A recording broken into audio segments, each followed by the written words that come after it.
Welcome back. Actually क्या है ना, जो ये मैंने क्वेश्चन लिखा हुआ है, ये क्वेश्चन क्लर्क में पूछा हुआ है। इसी के मुद्दे पर काम करना है। इसका कॉन्सेप्ट क्या है, इसी को समझने का प्रयास करना है कि जो ये क्वेश्चन है इसमें गलती क्या है, मिस्टेक है भी या नहीं है। यदि मिस्टेक है तो वो मिस्टेक क्या है, उसको ठीक कैसे किया जाए, उसका ठीक करने का कॉन्सेप्ट क्या है, इसी के मुद्दे पर काम करना है। पढ़ा नहीं रहा, कॉन्सेप्ट दे रहा हूं। इधर ध्यान दीजिए, मैंने क्या कहा, सबसे पहले इसको पढ़ने का प्रयास करना है, इसको समझना है, इसको रिकॉग्नाइज करना है, फिर इसमें देखना है कि एरर कहां है।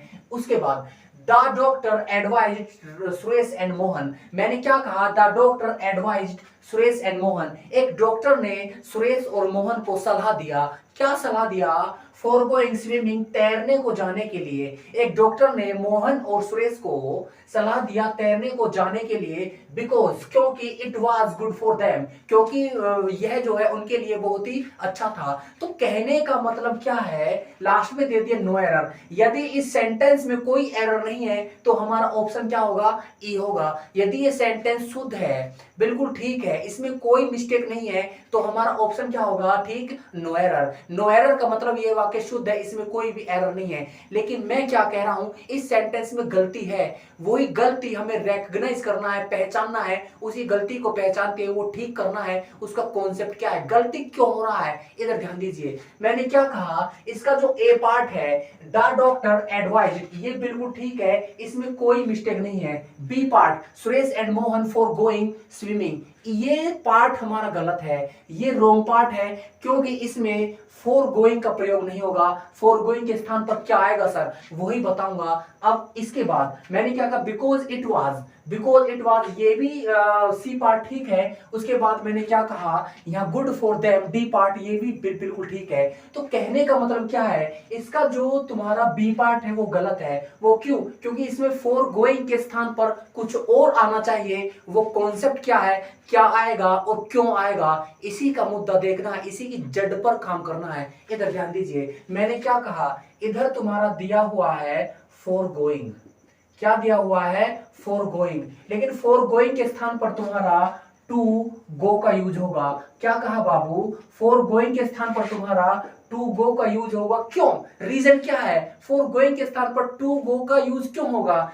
अब मुद्दा ये है कि तुम्हारा जो ये एडवाइस है, क्या कहा, एडवाइस अपने बाद क्या लेता है, टू प्लस वर्ब का फर्स्ट फॉर्म लेता है। यही कॉन्सेप्ट दे रहा हूं, यही इंग्लिश का जड़ दे रहा हूं। मैंने क्या कहा, एडवाइस हमेशा क्या लेता है अपने साथ, टू प्लस वी वन लेता है। और टू प्लस वी वन हमारा क्या है, टू प्लस वी वन है हमारा टू इन्फिनिटिव, टू इन्फिनिटिव।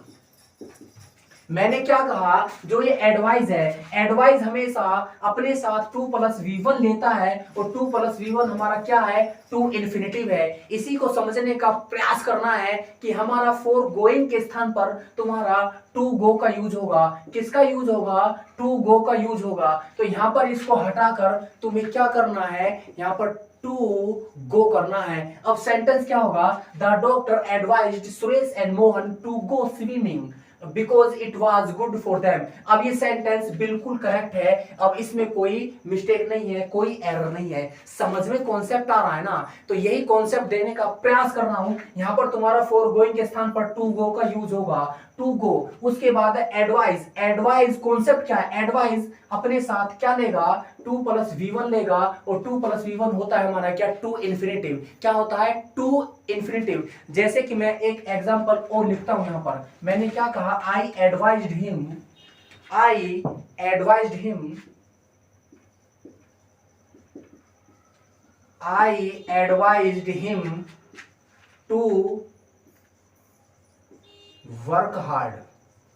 क्या कहा, I advised him to work hard. जो ये एडवाइस है, ये जो एडवाइस की वजह से क्या लगा है तुम्हारा, टू प्लस वी वन। क्या लगा है, टू प्लस वी वन। तो यहां पर ये क्या है तुम्हारा, टू इन्फिनिटिव है। तो कहने का कॉन्सेप्ट क्या है, यहां तुम्हारा ये था to for going, for going. तो फॉर गोइंग को हटा करके तुम्हारा टू गो का यूज होगा। यही कॉन्सेप्ट है, यही जड़ है। Okay, thank you, take care.